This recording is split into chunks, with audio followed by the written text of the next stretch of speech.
Vamos a tocar el tema. Bueno, ahí está Carlos. Ahí estaríamos.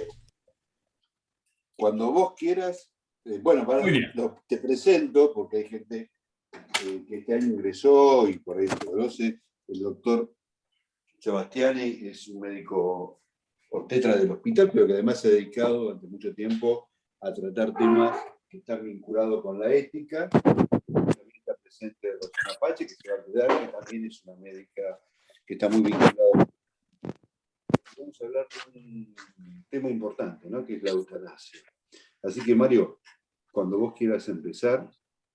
Bueno, un honor estar con ustedes. ¿Por qué es el honor? Primero, porque son un servicio impresionante. Y segundo, porque yo he usufructuado mucho de vuestros servicios y la verdad que el afecto el cuidado y el afecto que me han prodigado siempre ha sido muy, pero muy importante. Hacia la muerte médicamente asistida. Me voy a presentar. Vos dijiste que no me conoce. Bueno, yo soy un hombre, soy pareja, o sea, he estado casado varias veces. Soy padre de 4 hijos, soy médico, soy un tipo inquieto por la bioética, pero en este día de hoy voy a ser un ciudadano y los invito a ustedes que también se saquen un poco el ropaje de médicos y se pongan el ropaje del ciudadano. Con lo cual, entonces yo tengo un conflicto de interés. ¿Y cuál es el conflicto de interés? No me paga ni Pfizer, ni John Wyatt, no. Yo quiero que haya una ley de muerte médicamente asistida. Podrían invitar a otro que no quiere que haya una ley. Siempre digo, la bioética no es un librito que me compro y lo aplico. No, tengo un librito que puede ser el del italiano, pero tengo un librito que puede ser, por ejemplo, el de la UCA, de la Universidad Católica o de la Universidad Austral. Entonces, la bioética es una suerte de arte de fundamentar, pero claramente a veces fundamentamos de distintas maneras. Vamos a la definición, bueno, tánatos, muerte, eutanasia. ¿Y qué pensaban los griegos? Estaban preocupados y siempre se estuvo un poco preocupado por esta situación. La muerte es una cosa que culturalmente de alguna manera nos muestra un algo desconocido, inclusive a lo cual tememos. Pero para ellos era una muerte apacible, muerte sin dolor, muerte rápida. Ya estaban pidiendo casi las mismas cosas que estamos pidiendo hoy. Para los epicúreos y para nosotros en un asado, frente a una parrilla, ¿cuántas veces hemos dicho con una copa de vino en la mano, morir bebiendo y comiendo? Porque esto es casi como si fuera un homenaje a la vida. Por supuesto, los epicúreos no es que sean unos filósofos griegos de gran talante. Distanasia, en cambio, es dis, malo, tánatos, muerte. ¿Y qué hay acá? Acá es cuando se empieza a luchar no para defender la vida, sino como para prolongar la muerte. Y entonces hay ensañamiento, encarnizamiento terapéutico, obstinación, me encanta esta palabra, obstinación terapéutica. Ese médico que quiere hacer de todo, ¿para qué? Muchas veces para prolongar la muerte, o sea, tratamientos proporcionados o no para prolongar la vida. Pero de alguna manera uno podría decir que eutanasia, que a nosotros nos gusta la definición, yo le doy un goteo de morfina y lo mato. No. Eutanasia en realidad es una expresión vaga, equívoca, ambigua, nace de la poesía cómica del periodo helenístico, porque ellos también deben haber utilizado cierto humor para pensar en la muerte. Desde Grecia hasta el 1500, 1600, Thomas More y Francis Bacon, prácticamente no se habla más. En realidad, casi que no se habla de medicina, prácticamente durante siglos. Esto fue totalmente acaparado por las iglesias o por los credos, y entonces desaparece de alguna manera la idea de la medicina como, yo diría hasta como ensayo y error. Entonces uno podría decir que eutanasia es problemas del fin de la vida, y claro, a uno le gustan las definiciones, pero probablemente existan eutanasias, por así decirlo. Frecuentemente, sobre todo cuando he trabajado para la despenalización del aborto, me dijeron, pero usted, doctor, usted hizo el juramento hipocrático. Y además los alumnos en algunas universidades todavía siguen con el juramento hipocrático, que dijo que rechazaba la eutanasia de forma terminante. Nunca procuraré a nadie veneno mortal, aunque él me lo pidiera, ni aconsejaré nunca nada que pueda tener por consecuencia la muerte. Hipócrates habrá sabido los motivos por los cuales dijo, no vayan a creer que todo el mundo le hizo caso, ni aún en la Grecia, pero pensemos que Hipócrates es el 460 a.C., 2200, 400, estamos hablando de 2600, 2700 años para el día de hoy, con lo cual admítanme por lo menos una cosa, que las sociedades cambian. Entonces, a mí, más que hablar de eutanasia y suicidio asistido, que es una cosa que un poco epidérmicamente nos asusta, a ver si voy a estar involucrado, le asusta a la gente que la maten. Entonces yo diría muerte médicamente asistida. Ese es exactamente lo que hacen los sajones. A veces los sajones tienen ese poder de síntesis que es extraordinario. ¿Quiénes hablan de este tema? Bueno, fundamentalmente los que han tenido casos cercanos. ¿De qué? De muertes tórpidas, o muertes de familiares, o muertes de amigos. O hemos escuchado de estos familiares que han visto morir a sus seres queridos, que pidieron por la muerte y sin embargo no fue satisfecho ese pedido. ¿Por qué? Porque no quiero o porque es ilegal. Después, hoy están las sociedades científicas. Yo diría que hoy Rosina, que me acompaña en esta charla, hoy en las news, por así decirlo, de bioética, el 70-80% se lo está llevando la eutanasia en todo el mundo. Y además las sociedades democráticas, con distintas suertes, pero hay varios países que la han despenalizado y hay otros que tratan de despenalizar o por lo menos discuten democráticamente. Nosotros en la Argentina no tenemos una ONG específica, pero tenemos distintos grupos de eutanasia, y yo creo que vuelvo a repetir, es el tema de moda de este año. Esto es una placa de abril con 418 miembros, esta es una placa del mes pasado con 1.900 miembros, y ahora están en 2.000 y pico de miembros. O sea, la gente ingresa, cuenta sus cosas, quiere saber qué es lo que le pasa, recibe algunas charlas y algunos fundamentos legales. Muy, pero muy interesante. Esto es lo único que tenemos por ahora. Ustedes me asociarán a mí por la despenalización del aborto, tema que me he dedicado durante 37, 38 años. Terminé escribiendo un libro, pero fíjense esto, mi primer libro sobre la muerte lo compré en el 1986 y este año un amigo me regaló este libro, 2021 me regala el mismo libro de Derek Humphrey y Ann Wickett, que son dos periodistas que empezaron a explorar este tema ya en el 1986. La muerte fue un tema que a mí me ha provocado muy, pero muy, muy mucho. Tal es así que hoy tengo no menos de una biblioteca con 25, 30 libros, donde, por ejemplo, me he leído también a estos 4 obispos franceses que en el 1951 echan por tierra la posibilidad de eutanasia como una herejía total.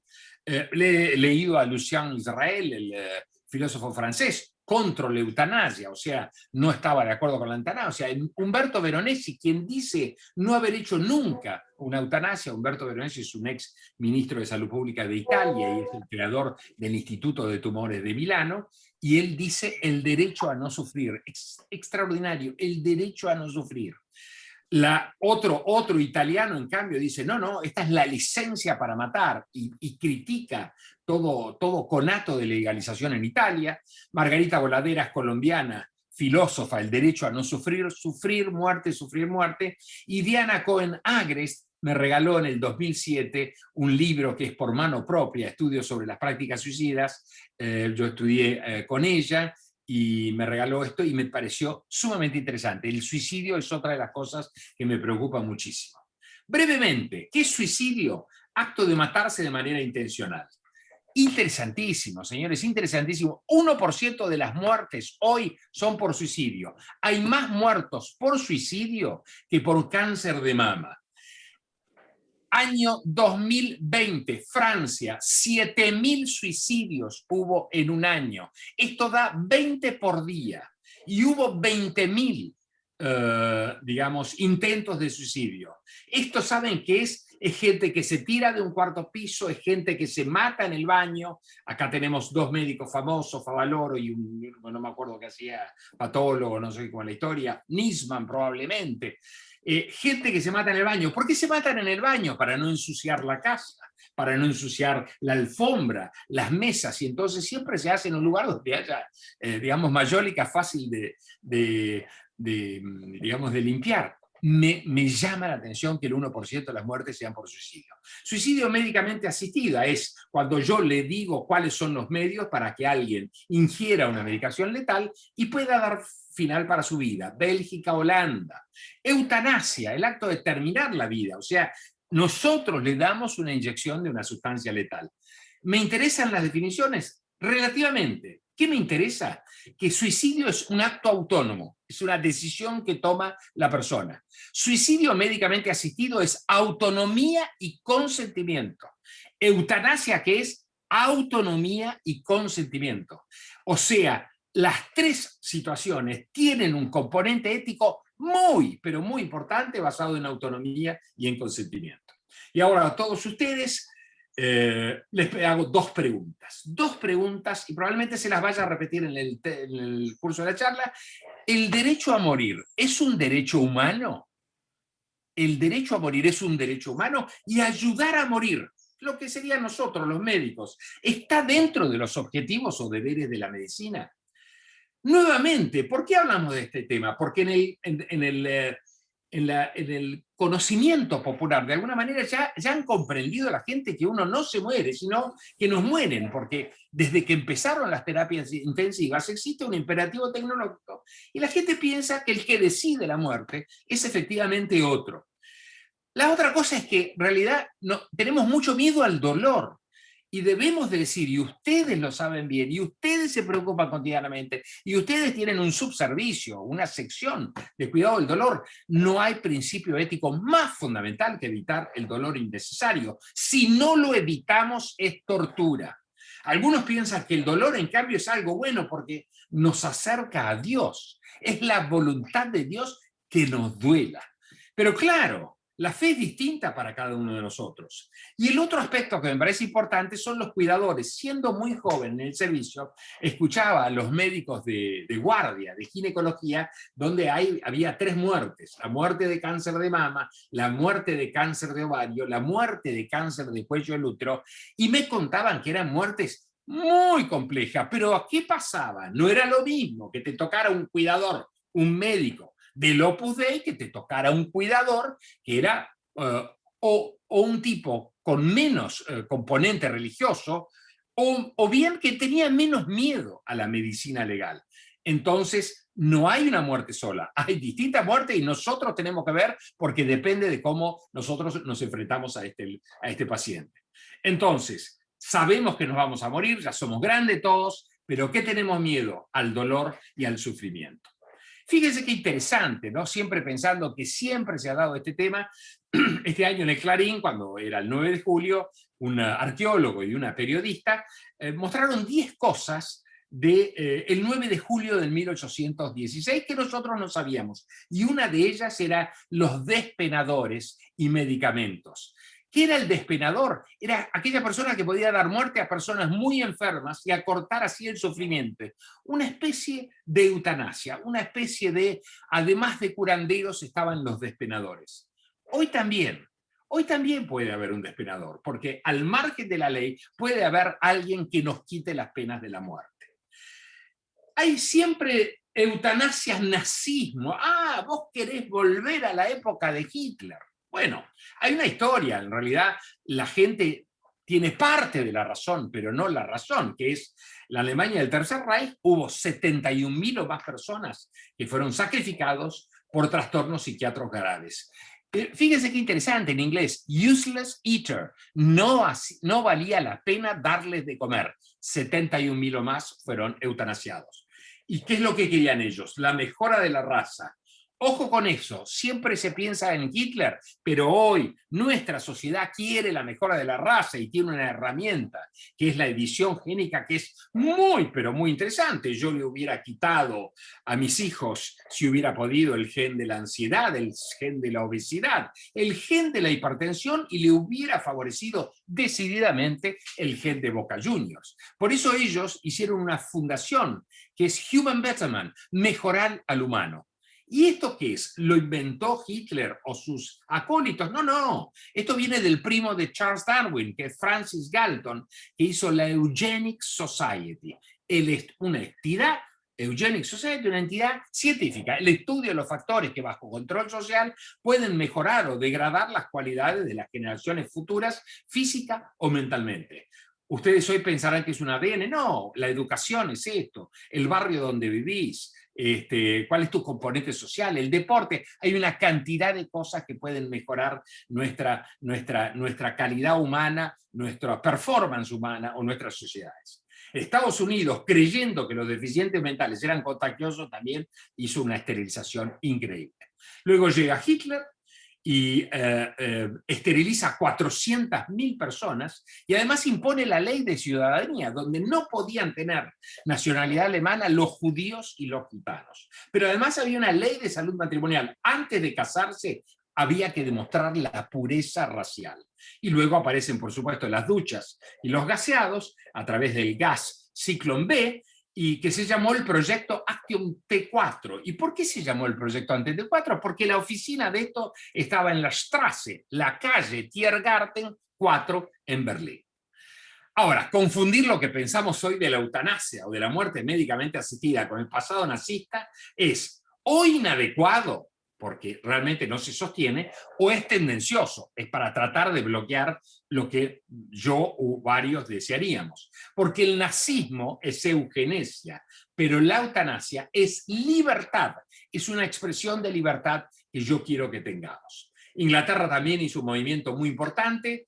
Fue fundado el Exit, miren la salida, Exit, en el 1935, y por supuesto la prensa se puso muy mal y dijo, este es el club de los suicidas. Pero claro, ¿qué pasó? De 2.000 se fueron a 11.000 socios, y en realidad no se sabe a cuántas personas ayudaron a morir. Hubo un revés judicial muy importante en el 1982, y porque habían elaborado un manual de la autoliberación, un manual extenso sobre el suicidio, pero fíjense, en 1981, The Lancet, hoy que nos encanta, el año pasado con la pandemia, salió en el Lancet, salió en el New England Journal of Medicine, el Lancet apoyó al Exit y dijo, es hora que se reconozca el derecho al suicidio, 1981. Y así Exit se convirtió en la Asociación Pre-Eutanasia Voluntaria, y hoy existe un Exit internacional, por ejemplo, hay en Italia. Hubo un documental sobre Exit que ganó unos premios, no me acuerdo, en un festival sueco, y además te venden una cajita para pasar para otro lado. Y hoy la ONG más importante de Inglaterra, que está realmente cambiando las cosas a pesar de que no hay una ley de eutanasia despenalizada, es Dignity in Dying, la dignidad en el morir. Y además se están pasando cosas. La British Medical Association pasó de la oposición a la neutralidad. Y uno diría, no, de la oposición a la aprobación. Bueno, no. A veces en las sociedades requieren algún tiempo. Y entonces, hace poco tiempo, 22 de septiembre, de hace 15 días atrás, o 10 días atrás, hubo 149 votos a favor, 145 en contra y 8 abstenciones. Esto fue un cambio significativo y el Dignity in Dying tiene mucho que ver. Y en una encuesta realizada a 30.000 médicos, el 40% pidió por la despenalización y el 21% eligió la opción de neutralidad. Si sumamos, tenemos el 54%. ¿Todos los neutrales estaban a favor? No, probablemente no, pero muchos seguramente. Y en cambio, el 33% se mostró contrario a esta situación. ¿Se acuerdan que dijimos derecho a morir es un derecho humano? Muy bien.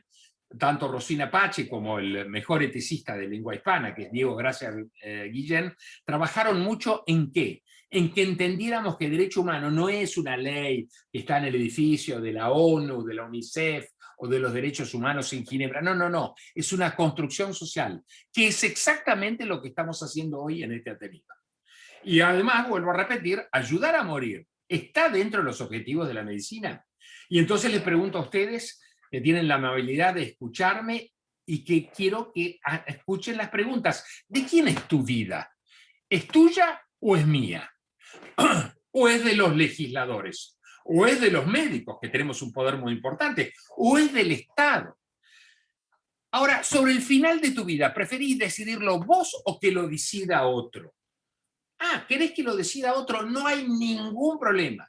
¿Querés que lo decida Dios? Ningún problema.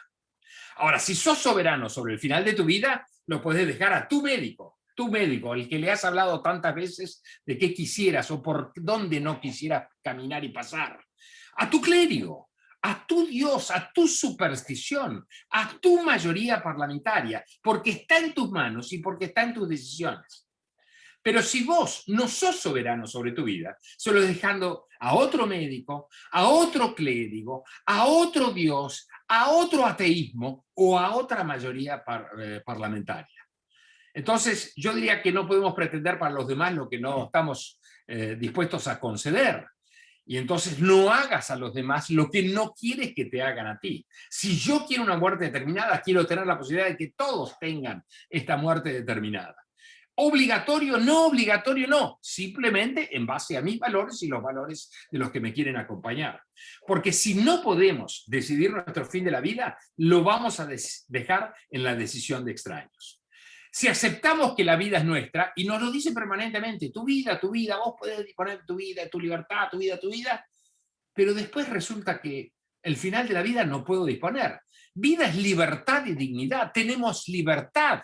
¿Para qué? Para casarnos, para tener hijos. Enrique Santos Discépolo diría, tenés libertad para ser cura, colchonero, rey de bastos, cara dura o polizón. Si la vida es nuestra, el fin de la vida es nuestro.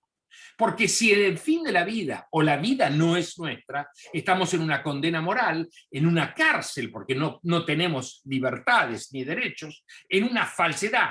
Ah, tu vida, ah, pero yo sé que quiero terminar. No, entonces no ponés. Entonces es una hipocresía. Lo sometemos a un poder, que sería el Estado, la mayoría parlamentaria, una suerte de distopía, que también hoy es una palabra muy, muy en boga.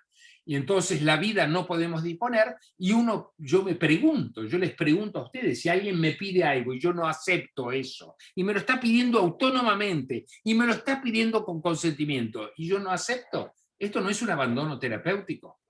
Porque la muerte es la conclusión de la vida, y el final de la vida es parte no de la muerte, es parte de la vida. Entonces la decisión de cómo morir forma parte de nuestras decisiones. Me dijeron que Dios era muy importante y lo creo, para varios creo que el argumento de Dios puede ser muy importante. Ahora, ¿cómo defienden el argumento de Dios los monseñores? Tetamanzi en el Vaticano, Sgreccia en el Vaticano. No entendemos nosotros que la enfermedad y el dolor son los llamados de Dios. O sea, me está llamando Dios, y entonces fumate la enfermedad y el dolor. Sgreccia dice condenar la eutanasia como fuga del dolor y la agonía. Tenés que permitir que te duela y que estés agónico y no pedir por la eutanasia. Porque los pedidos de eutanasia no invocan a la muerte, sino que están pidiendo ayuda y efecto. Por favor, quiero morir. No, lo que vos querés, Mario, es afecto y ayuda. Eso lo dijo el Papa Benedicto.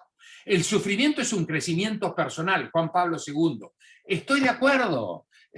Papa Juan Pablo II, totalmente de acuerdo. Déjame de cualquier manera decidirme a mí cuánto quiero de crecimiento en base al sufrimiento que tengo. Si aceptamos la eutanasia, el médico se vuelve en un colaborador de la muerte. Lo mismo, usted que juró por Hipócrates, y no en un servidor de la vida, porque los médicos estamos solo por la vida. No me gustan estas cosas. Y la alianza terapéutica, extraordinaria. Paciente, familia, medicina, sociedad. No puede haber mejor cosa. Ahora, ¿qué pasa si yo me quiero salir de la alianza? Y digo, perdón, medicina, sociedad, familia, me quiero morir. Ah, no, estás deprimido, estás mal, psiquiatra, tenés que esperar. ¿Quién gana? ¿El paciente o los demás? Ganan los demás. Ese es el problema. Un solo Dios. ¿Hay un solo Dios? Sí, lo aprendí el otro día. El que se hizo cargo de Afganistán dijo que había un solo Dios, y era Alá. ¿Estamos de acuerdo con eso? No estoy de acuerdo. No estoy de acuerdo, con lo cual yo diría, cada uno tiene su Dios. Para la Iglesia, martirio es algo que está muy bien visto y la autonomía no está bien vista porque todo se lo debemos a Dios. Dolor como llegada o llamado. No hay derecho a la muerte propia. Y ellos nos dicen que tener fe basta. Con eso ya no hace falta tener eutanasia porque la fe me va a resolver esos últimos instantes o ese camino. Porque el hombre, dice Sgreccia, Monseñor Sgreccia, el más importante eticista del Vaticano, que solicita morir, pierde su valor trascendental y se convierte en una cosa. Si yo le pido a ustedes que me ayuden a morir, se terminó, Mario. Es una cosa, Mario. Entonces no hay que interferir en el encuentro entre el hombre y Dios. Por eso los argumentos religiosos, digamos, la religión son dogmas y la moral son argumentos. Lo voy a volver a repetir. La religión son dogmas y la moral son argumentos. Por eso Martín Diego Farrell, un jurista muy importante en nuestro país, dice que las leyes deben estar formateadas por la moral y no por la de religión. Se los pongo de otra manera. No teocracias, democracias. ¿Y qué es la dignidad? ¿Quién me la da? ¿Un poder superior? ¿Dios? ¿El Estado? ¿Esta mayoría parlamentaria? ¿O es problema mío la dignidad? Es un problema intrínseco basado en mis valores. Yo creo que es así. Es mío. Que nadie me venga a decir cuál es mi vida digna, cuál es mi vida indigna.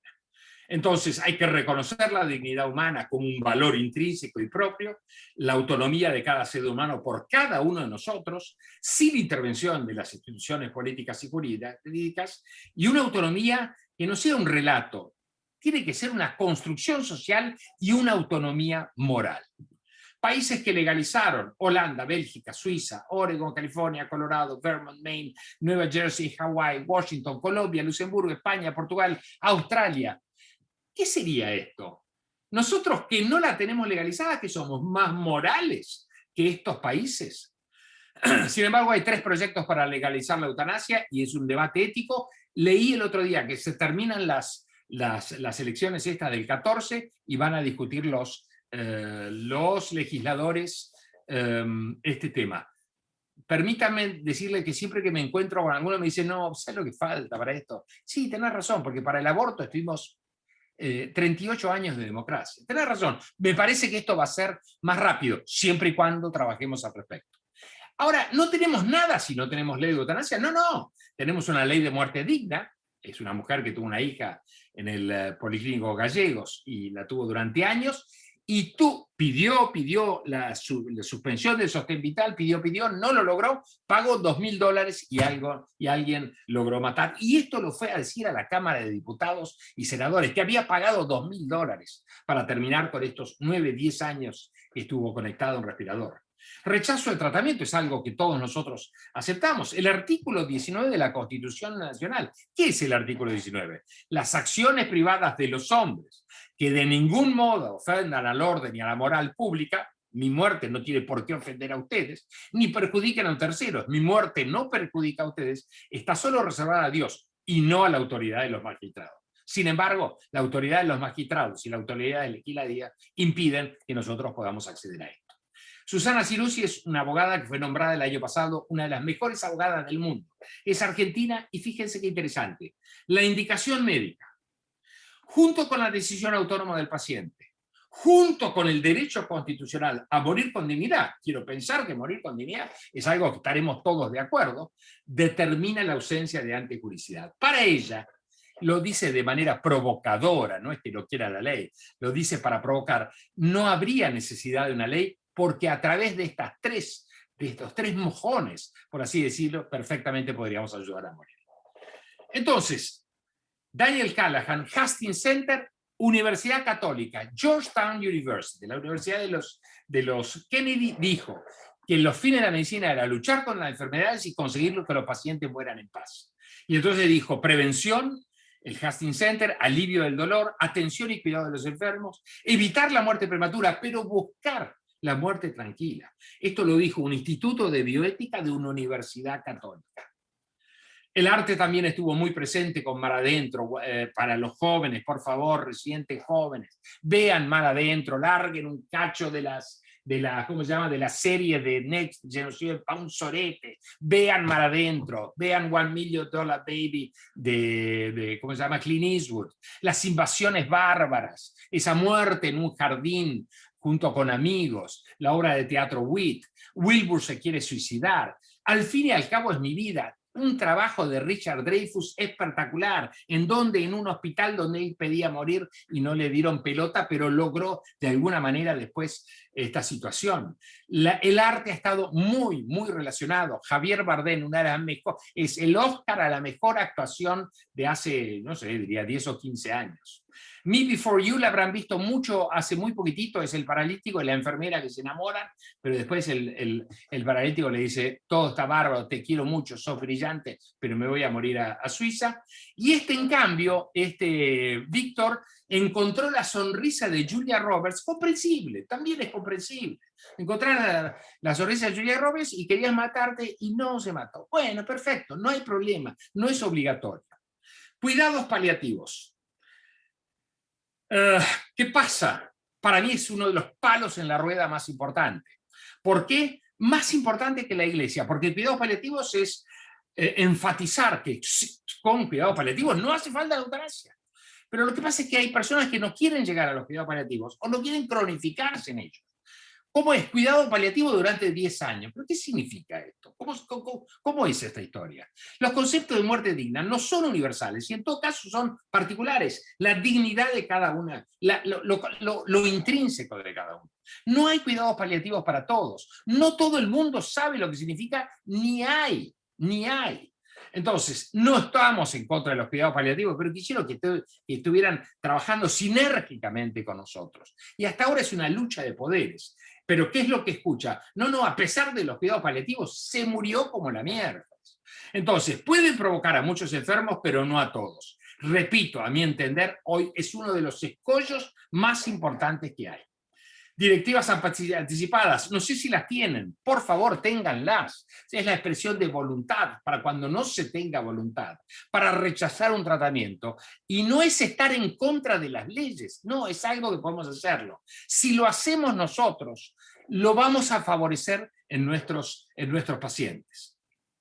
No deseo reanimación, no deseo ventilación, no deseo ninguna forma de declarar, no deseo alimentación e hidratación artificial.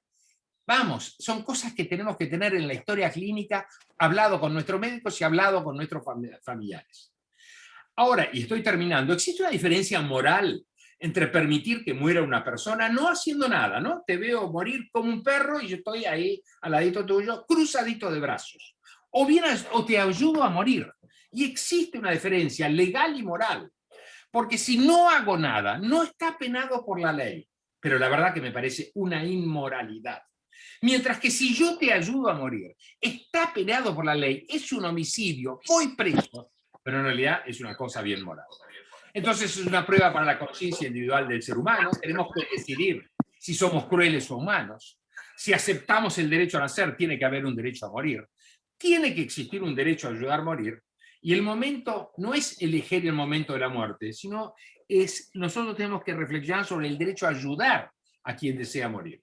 ¿Qué necesitamos? Estados no confesionales, repito, no teocracias, democracias, respeto por creyentes y no creyentes, entender que hay una pugna de poderes, iglesia, cuidados paliativos, los que quieren, digamos, la muerte médicamente asistida. No tenemos una ONG, ¿la necesitamos o no? Hoy va todo por redes sociales. Lobby, más lobby, presión sobre los legisladores para tener una legislación. Entonces, ¿qué pasa? Que ha aumentado el interés, a pesar de algunas prohibiciones éticas, la gente está preocupada por su muerte y la gente no quiere un destino geriátrico. Preguntaría a todos ustedes, ¿quieren terminar en un geriátrico? ¿Vieron alguna vez un geriátrico? De hecho, que en los países con suicidio asistido aumentó el 15% en los mayores de 65 años. ¿Por qué? Porque no queremos soledad, abandono, tristeza, sufrimiento físico y somático. Y entonces les hago nuevamente una pregunta para terminar y agradeciéndoles mucho vuestra atención. ¿De quién es tu vida? Esto es lo que hay que definir. Muchas gracias. Muchas gracias, Mario. Gracias por hacernos pensar. Pues, es muy interesante la propuesta. Yo te quiero decir algo que seguramente te va a interesar. Nuestra especialidad está muy ligada al suicidio asistido en todo el mundo. Eso vos lo conocés. Y en los lugares donde se hace suicidio asistido prácticamente son los anestesiólogos los que trabajan. En el año 2012, cuando organizamos acá el Congreso Mundial de Anestesia, la charla central, que después no recuerdo bien por qué motivo no la pudimos hacer, tenía que ver con la muerte de las personas condenadas a muertes en algunos estados de Estados Unidos, donde, por supuesto, eso está ejecutado y estuvo ejecutado casi desde siempre por anestesiólogos. La inyección letal es pentotal, curare y potasio. Y hubo anestesiólogos que fueron perseguidos por la ley por actuar a este nivel. Entonces la ASA, la Sociedad Americana de Anestesia, salió a defender a esos anestesiólogos. Y lo que dijo fue, cuánto más cruel es la muerte de esta gente cuando es practicada por gente que no es idónea, donde hay que reinyectar y hay que hacer un montón de cosas, que cuando es practicada con alguien que es idóneo y que realmente da una muerte digna.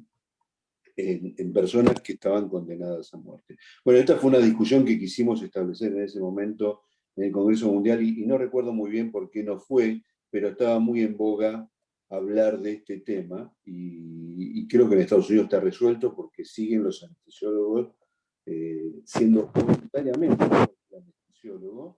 Creo que en algunos estados el Estado nomina al anestesiólogo para hacer ese y no sé si ahí es voluntario o no, la verdad que no lo sé, pero me parece que es interesante recordar que nuestra especialidad está muy ligada a este tema. Conozco el tema, Carlos, me parece un excelentísimo, excelentísimo comentario, conozco el tema, hay siempre presiones de los radicales para que no haya médicos, ha habido algunas sociedades científicas de médicos que han dicho no, nosotros no podemos participar de esto, conozco el tema y me parece un comentario excelente y sin ninguna duda me parece que tienen que estar ustedes, me parece que hasta diría, en una inyección letal la puedo dar yo, que soy amigo de, pero tiene que estar ustedes ahí apoyándome. Digamos, no me parece que haya que haber estoy seguro que tiene que haber un anestesista, después puede haber un ambiente familiar perfectamente idóneo para ese último momento. Sí, me imagino que es muy duro para un anestesiólogo tomar la decisión de estar presente y realizar este procedimiento. Quedará en la conciencia de cada uno hacerlo o no. Yo estoy totalmente de acuerdo que sea algo voluntario y si alguien quiere participar, me parece que lo más idóneo es que sea un profesional. Un comentario.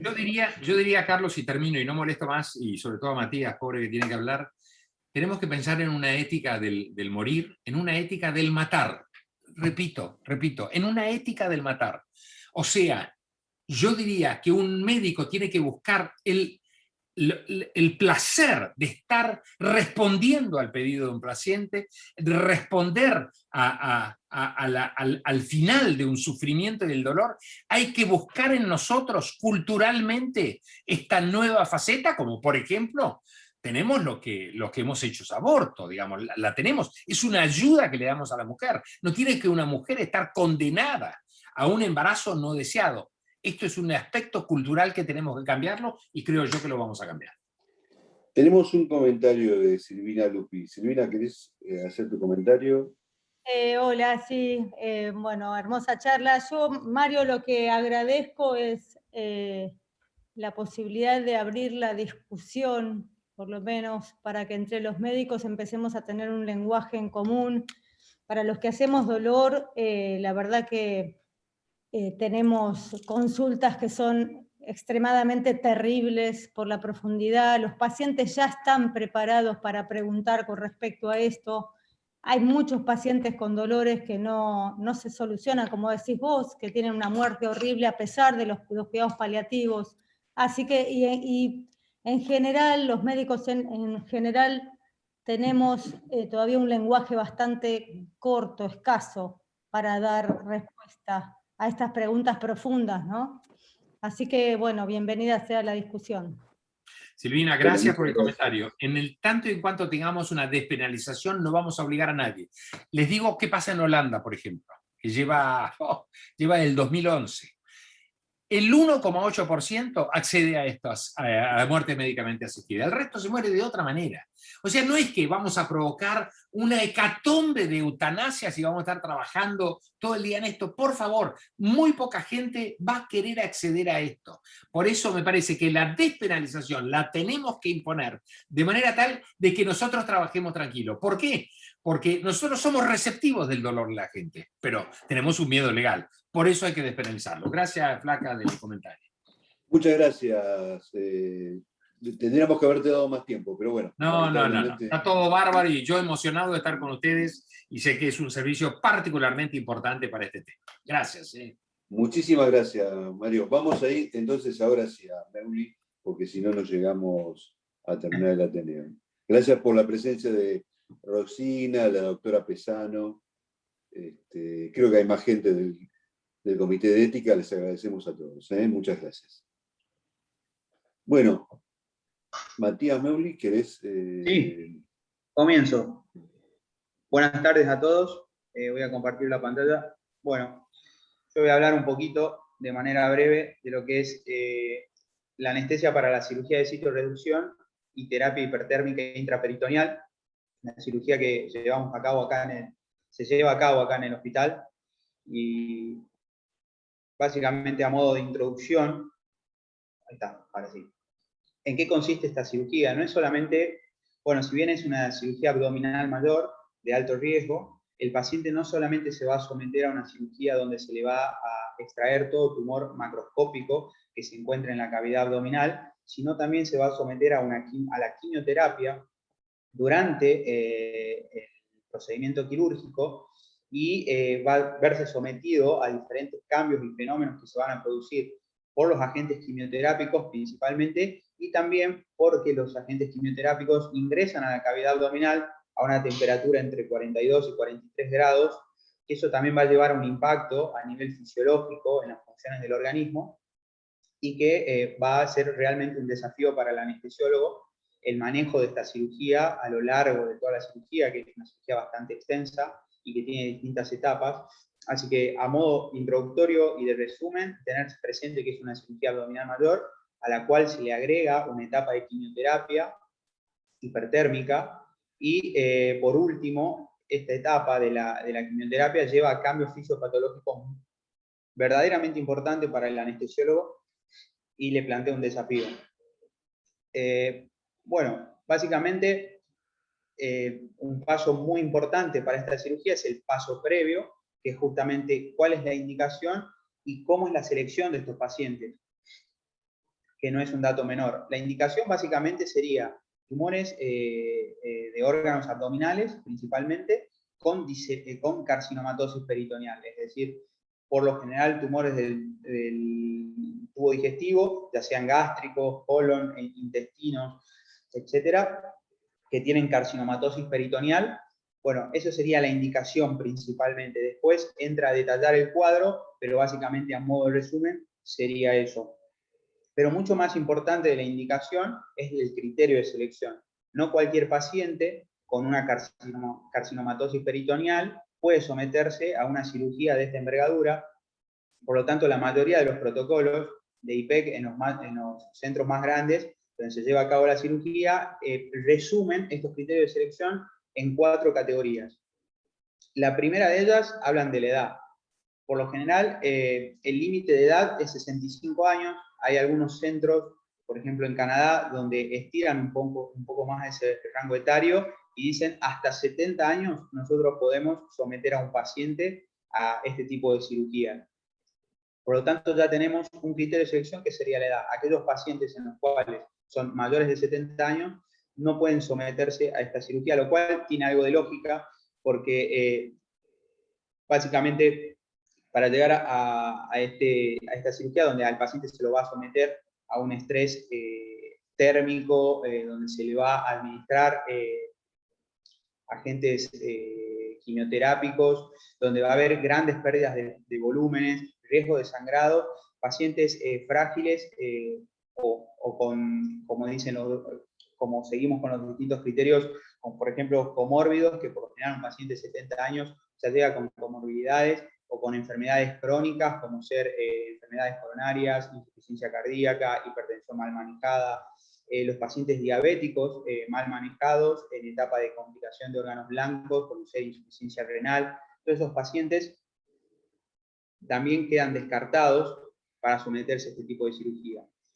En tercer lugar, lo que serían las características tumorales, principalmente la extensión tumoral, si está localizado solamente en lo que sería la cavidad abdominal o si ya atravesó ciertos límites y tenemos secundarismos a nivel torácico o a nivel sistema nervioso central, o el tumor avanzó hacia el espacio retroperitoneal, automáticamente van a quedar descartados de este criterio de selección. Y por último, y no menor, el performance status.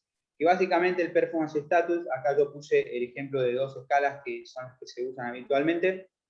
Básicamente es una manera de cuantificar la capacidad de los pacientes oncológicos de llevar a cabo las actividades diarias, básicamente eso, la capacidad que tiene el paciente oncológico de llevar a cabo actividades diarias, y aquellos pacientes con un pobre performance status quedan automáticamente, digamos, a un lado, no se los incluye en este tratamiento. Una vez que nosotros ya tenemos la indicación y la selección del paciente, vamos a empezar a la etapa que más nos incluye a nosotros, que sería la etapa de la evaluación prequirúrgica, el paciente que viene al consultorio de prequirúrgico y que va a someterse a este tratamiento. Lo importante a destacar es que la evaluación prequirúrgica de estos pacientes no difiere del resto de los pacientes que se van a someter a una cirugía de alto riesgo, como ser una hepatectomía o como ser una DPC. Básicamente la evaluación es la misma. Tener presente que estos pacientes tienen una mortalidad del perioperatorio de hasta un 4% y las complicaciones postoperatorias mayores van de un 30 a un 40%. Acá yo las enumeré prácticamente lo que se evalúa en una consulta prequirúrgica, pero vamos a ir mencionando en punto por punto por qué hay que tener en cuenta esto. Por ejemplo, la evaluación de riesgo cardiovascular en esta cirugía. Es una cirugía donde el paciente se va a someter a un estrés térmico, al riesgo de sangrado y a grandes pérdidas de fluidos.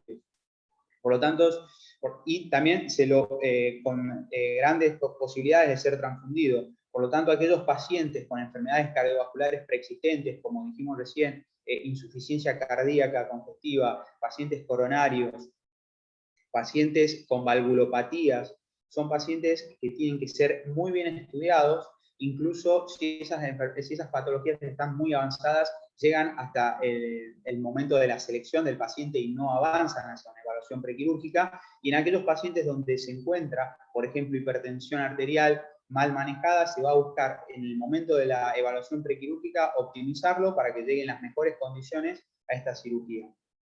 Lo mismo va a suceder con la evaluación pulmonar. Tener en cuenta que son pacientes con carcinomatosis peritoneal, por lo tanto pueden tener no solamente ascitis, sino también pueden tener derrame pleural que comprometa la función pulmonar. Por lo tanto, también la evaluación pulmonar es de suma importancia. Y además, por el riesgo de complicaciones pulmonares postoperatorias en este tipo de cirugías en el postoperatorio inmediato. Con respecto a la evaluación de la función renal, cobra realmente importancia en esta cirugía, porque no solamente, como dijimos, se somete a grandes cambios de fluidos y a sangrado, sino también el paciente se va a ver sometido a agentes quimioterápicos que son nefrotóxicos. Por lo general, el 20% de estos pacientes salen de la cirugía con una injuria renal aguda, y en aquellos pacientes donde se usa como citostático el cisplatino, llega hasta un 40% de injuria renal aguda. Por lo tanto, la función renal, lo que es la creatinina, la urea, el clearance de creatinina y todos los parámetros renales son de suma importancia. Incluso pacientes con enfermedad renal crónica quedan automáticamente descartados para someterse a esta cirugía. Por otro lado, lo que es la evaluación hematológica, teniendo en cuenta el conteo de los glóbulos rojos, pacientes anémicos hay que optimizarlo antes de llegar a esta cirugía, sumado al riesgo de sangrado, por supuesto, el conteo de las plaquetas. Por lo general, posteriormente a la hipertermia, el conteo plaquetario desciende, y lógicamente el riesgo de la coagulopatía, ya sea por sangrado o ya sea por hipotermia e hipertermia, porque hay distintas etapas en la cirugía, algunas con tendencia a la hipotermia, otras con tendencia a la hipertermia, que más adelante la vamos a ver. Por lo tanto, la evaluación hematológica es sumamente importante en los pacientes que se van a someter a este tipo de cirugía. Y por último, el estado nutricional, un dato no menor. El nivel de albúmina en sangre también es muy importante para los pacientes que llegan a la etapa quirúrgica. Una vez finalizada la evaluación prequirúrgica y el paciente tiene todo ok para operarse, vamos a hablar de la cirugía en sí. La vamos a dividir en 3 etapas. Nosotros vamos a tener la etapa pre-IPEC, que sería la etapa previa a la quimioterapia, la etapa IPEC, que es la quimioterapia propiamente dicha, y la etapa post-IPEC, que es la etapa final de la cirugía, que es más o menos el trabajo del anestesiólogo, sería acomodar todos los fenómenos que se producen durante el IPEC principalmente. En la etapa pre-IPEC vamos a clasificarla como una primera etapa, que es la laparotomía y exploración, donde se va a evaluar la presencia y extensión tumoral, y automáticamente se comienza con lo que es la citorreducción, que básicamente es la extracción de todo tumor visible en cavidad abdominal. Posteriormente pasamos a la etapa de IPEC, que es la administración, es la quimioterapia, donde se administran los agentes quimioterápicos a una temperatura entre 42 y 43 grados, y por último, la etapa post-IPEC, que recién hablamos. Bueno, una vez que el paciente está en quirófano y comienza la cirugía, esta etapa, el principal desafío de esta etapa para el anestesiólogo es el riesgo de sangrado, porque tengamos en cuenta que se va a trabajar en cavidad abdominal, resecando tejido tumoral altamente vascularizado, que puede ir desde una omentectomía aislada hasta resección de múltiples órganos abdominales, como ser el vaso, el páncreas, segmentos intestinales, colon. Ya. Cualquier órgano que tenga presencia tumoral macroscópica, la intención es la exéresis total del tejido tumoral, para una vez finalizada esta etapa, iniciar la quimioterapia y así mejorar los resultados, lógicamente. Entonces, el riesgo de sangrado, por un lado, es latente y muy importante, y por el otro lado, la hipotermia. Tengamos en cuenta que son pacientes que se le hace una laparotomía, una incisión supra e infraumbilical, extensa, con exposición de vísceras y grandes pérdidas, principalmente de grandes pérdidas insensibles. Por lo tanto, acá yo le hice un esquema donde están los tres pilares principales del monitoreo en esta etapa quirúrgica, que sería la fluidoterapia, la temperatura corporal y el sangrado y la hemostasia. El anestesiólogo tiene que centrar sus esfuerzos en esos 3 pilares principalmente. Con respecto a la fluidoterapia, que de todas maneras vamos a hablar más adelante un poquito más profundo, pero tener en cuenta siempre que los protocolos de IPEC en todos los centros hablan de tener un mantenimiento, un esquema de fluidoterapia de mantenimiento para reponer las pérdidas, de mantenimiento, y las pérdidas reponerlas con, que por lo general, la fluidoterapia, el esquema de mantenimiento se hace con cristaloides, y la reposición de pérdidas se va a hacer con coloides. Los textos recomiendan que se use albúmina para la reposición. Pero ¿a qué es lo que quiero ir con esto? Acá. Con respecto a la fluidoterapia, nosotros tenemos que tener en cuenta siempre el riesgo de no ser muy restrictivos ni muy liberales, y tenemos que caer siempre en el espacio de la precarga óptima. ¿Cómo hacer eso? Bueno, vamos a tener monitores de parámetros dinámicos, que más adelante lo vamos a ver, que nos van a ayudar a nosotros para mantener una precarga óptima del paciente y evitar caer en los extremos donde se han visto mal los resultados. Con respecto a la temperatura corporal, en esta etapa de la cirugía, el riesgo de hipotermia es importante, por lo tanto, todas las medidas de calentamiento del paciente que podamos adoptar, como ser elevar la temperatura de quirófano, hacer el uso de fluidos calientes, usar manta térmica, o sea, todas las herramientas que tengamos a mano para calentarlo al paciente, porque el principal riesgo es la hipotermia y, consecuente a eso, un sangrado coagulopático. Y por último, lógicamente, tener en cuenta siempre el sangrado activo por la resección de tumores, y estar muy pendiente de los cambios hemodinámicos, principalmente. Una vez finalizada esta etapa, que es de duración variable, que aproximadamente los textos hablan de 6 a 8 horas aproximadamente, una vez finalizada esta etapa, pasamos a lo que es la quimioterapia en sí. Básicamente va a ser la administración de agentes quimioterápicos a altas concentraciones dentro de la cavidad abdominal. Se la puede hacer mediante dos técnicas distintas. Una es la técnica abierta, que es la que hacemos acá en el hospital, que se llama técnica de Coliseo, que básicamente lo que se hace es, se deja expuesta toda la cavidad abdominal, a la pared abdominal, se la sutura a esos parantes y se la cubre con un plástico en la cual queda formada totalmente una cavidad donde se va a administrar los agentes quimioterápicos y bajo visión directa del cirujano va a haber la correcta distribución en toda la cavidad peritoneal. Esa sería la ventaja. La desventaja es que puede haber contaminaciones del personal de quirófano, ya sea por contacto directo o por inhalación de evaporación de partículas, teniendo en cuenta que se está manipulando quimioterápicos, ¿no? Y la otra técnica, que es la técnica cerrada, es una vez que se termina lo que es la citorreducción, se coloca catéteres donde se va a infundir el agente quimioterápico y otros catéteres por donde va a drenar y se cierra la pared abdominal. ¿Cuál es la ventaja?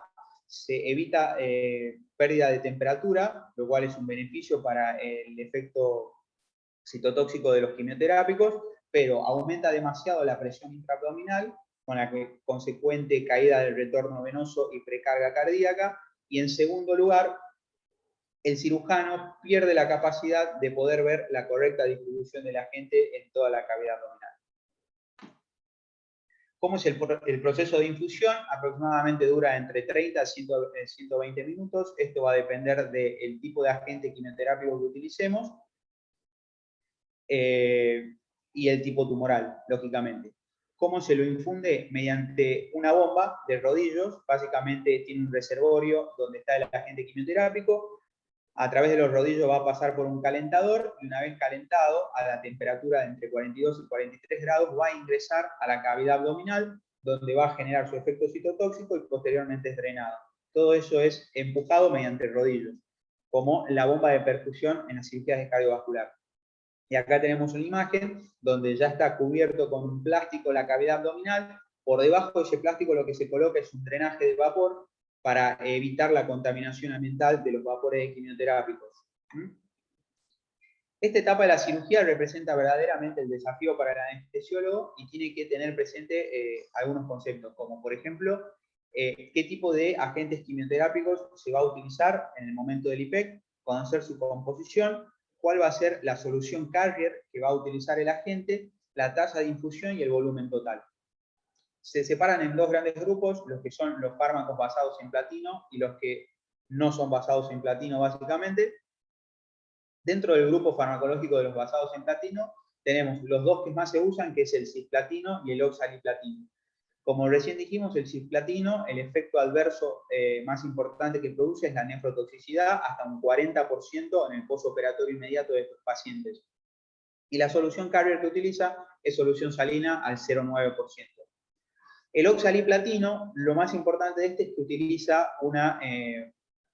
usa como solución carrier la dextrosa al 5%. Y esto a nosotros nos va a representar algunos problemitas a nivel disturbios electrolíticos, porque va a producir hiperglucemia e hiponatremia.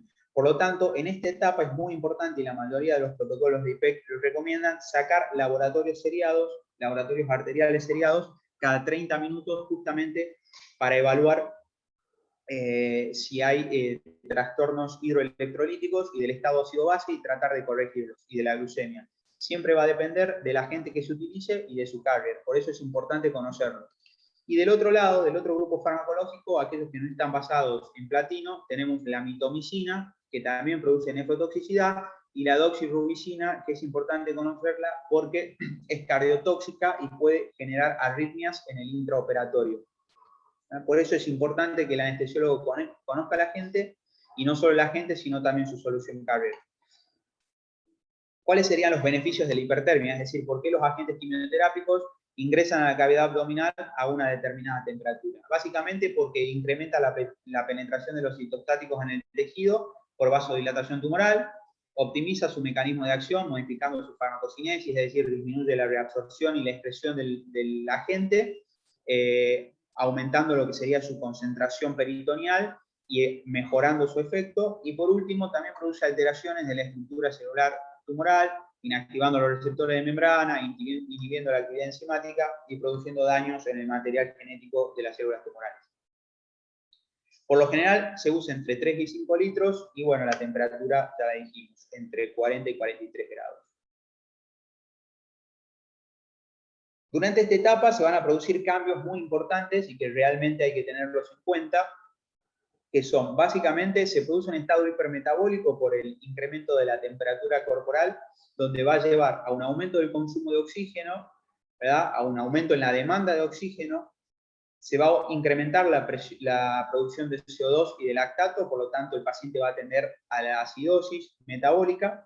En segundo lugar, va a estar en un estado hiperdinamico, donde va a haber un aumento de la frecuencia cardíaca y caída de la resistencia vascular sistémica.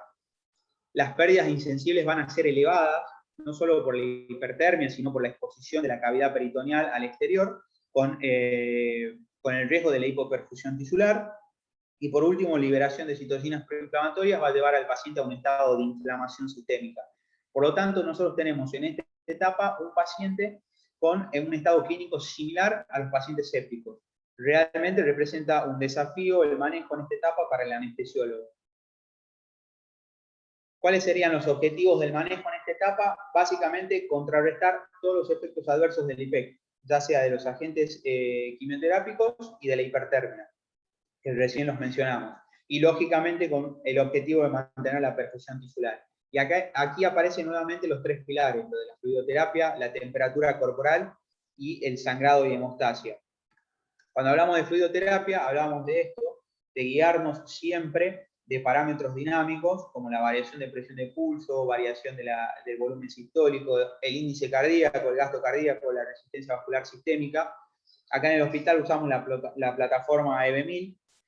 A los pacientes se lo invade por lo general con un Precept y el VolumeView. Y entonces tenemos todos esos parámetros dinámicos y en base a eso nosotros vamos a hacer una terapia dirigida por objetivos de fluidos, vasopresores e inotrópicos en base a lo que nosotros vamos monitorizando durante la cirugía, siempre con el objetivo final de evitar la hipoperfusión. Y aquí está el gráfico de lo que decía, de buscar siempre el estado óptimo de precarga para no caer en los extremos y en los resultados adversos. Eso en cuanto a la fluidoterapia. Después, en cuanto al monitoreo de la temperatura corporal, aquí en el IPEC se da todo lo opuesto a lo que es la etapa pre-IPEC, donde el paciente tenía una tendencia a la hipotermia. Aquí es todo lo contrario, está hipertérmico. La temperatura a la cual el paciente no debe superar es 39,5 grados y todas las medidas posibles que nosotros tengamos para enfriarlo hay que utilizar. Bajar la temperatura de quirófano, usar fluidos endovenosos fríos, colocar hielo en la superficie corporal del paciente. Nuestro objetivo es que la temperatura del paciente no supere los 39,5 grados. Y por último, el monitoreo del sangrado y la hemostasia, tener presente que el paciente tiene un riesgo de coagulopatía por sangrado previo y reposición de fluidos, por hipertermia y bueno, por una coagulopatía por hemodilución. Las guías recomiendan, lógicamente, usar el laboratorio, la tromboelastometría rotacional, que es el ROTEM, básicamente, para hacer una transfusión dirigida por objetivos, o en aquellos centros donde no disponen de tromboelastometría, utilizar los test estándar. Por último, una vez finalizada esa etapa, empieza lo que sería la etapa post-IPEC, que es la etapa final de la cirugía, donde el anestesiólogo tiene que tratar de acomodar todas esas alteraciones, tanto hemodinámicas como metabólicas del paciente, ver si va a requerir un soporte hemodinámico. El uso de vasopresores es muy importante. Tengamos en cuenta que es un paciente que está inflamado, ha sido sometido a un estrés térmico y quirúrgico enorme, por lo tanto va a ser un paciente con tendencia a la hipotensión. El uso de vasopresores es crucial. Tratar de controlar la coagulopatía, que es de etiología multifactorial, como dijimos, por sangrado previo, por hemodilución, por hipertermia o por hipotermia posterior al IPEC. Por lo tanto, tratar de controlar la coagulopatía, ver ver que el paciente no tenga un sangrado activo de tipo quirúrgico y tampoco sea coagulopático. Con respecto a los cuidados respiratorios postoperatorios, todos los protocolos recomiendan extubar al paciente al finalizar la cirugía. Es muy importante tener en cuenta el manejo del dolor de estos pacientes. Si se va a extubar este paciente, tiene que tener un muy adecuado manejo del dolor. La recomendación de catéter epidural en todos los protocolos está, con muy buenos resultados. Con respecto a la función renal, dijimos que la AQI es la complicación más frecuente, con una incidencia del 20%, que asciende hasta un 40% cuando se usa cisplatino. Es muy importante para evitar lo que sería la injuria renal aguda, es los parámetros hemodinámicos y lo que es la reanimación con fluidos. Por último, la corrección de las anormalidades hidroelectrolíticas y, bueno, el manejo del dolor, que ya lo mencionamos. Y básicamente, una vez que finaliza la cirugía, el paciente tiene que pasar por lo menos las próximas 48 horas en una unidad cerrada. En algunos centros lo recuperan en la sala de recuperación las primeras 48 horas, que tienen médicos anestesiólogos recuperadores, y una vez que pasan las primeras 48 horas, recién van a pasar a las unidades cerradas. Aquí en nuestro hospital, nosotros lo que hacemos es, una vez que finaliza el IPEC, se lo extuba, o en muchos casos también van intubados, y transcurre la recuperación posanestésica directamente en la terapia. Y bueno, eso es todo.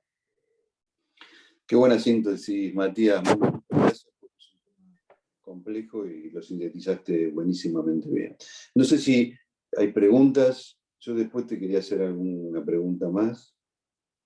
Yo no entendí muy bien cómo era el tema de protegernos de la contaminación. Sí. Vos lo explicaste, pero no me quedó claro. ¿Qué deberíamos hacer nosotros para protegernos de la contaminación si están trabajando en una cirugía abierta?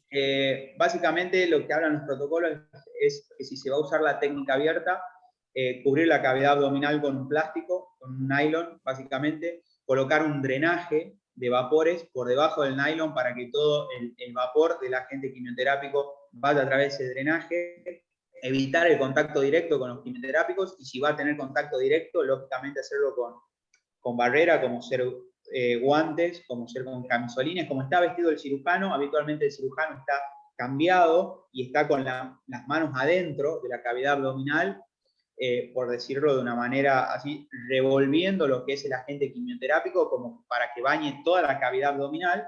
Y bueno, no hay que perder de vista que eso es contacto directo con el quimioterápico y el cirujano está cambiado, está protegido, pero por ahí se ha visto que hay contaminación del piso o de la mesa quirúrgica, y por ahí nosotros, anestesiólogos, por ahí no estamos con todas las barreras. Bueno, ahora sí, en esta época, con todo lo del COVID y que nos vestíamos en todas las cirugías con camisolín y guantes y barbijo N95, pero las recomendaciones son todos los, incluso máscara facial en el momento del IPEC, para evitar la contaminación con los vapores.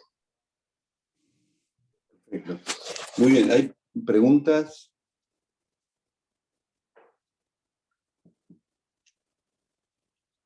Bueno, yo solamente dos comentarios. Una es que, no sé, me hace un poco de... Me gustaría discutirlo, no ahora, pero en algún momento, el tema de los problemas de coagulación y poner un catéter epidural.